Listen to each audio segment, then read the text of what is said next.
Ngayon, susubukan naman natin tong Ford EcoSport. Bago yan, ito nga pala yung susi ng isang Ford EcoSport. Sobrang premium, parang sa mga bagong kotse ngayon.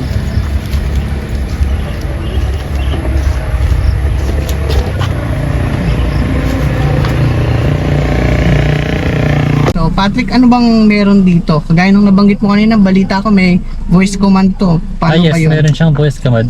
May nakita mo yung parang set Eto? ng buttons dyan. Ayan, may makita ka dyan pa symbol ng voice operation. Ayan. Pipindutin mo lang siya, tapos mag-prompt yung Ford ng kung anong command ba yung gagawin Ano to, mo. 3 seconds lang? Hindi, press lang talaga. Press lang ganyan. Oo nga, ang galing. Command. Wow, Ayan, ang galing. mag-prompt siya kung anong command. Ayan. Sabihin mo, ayan, may mga option siya dito. Sabihin natin, phone. Phone daw, phone. Try saying the device name.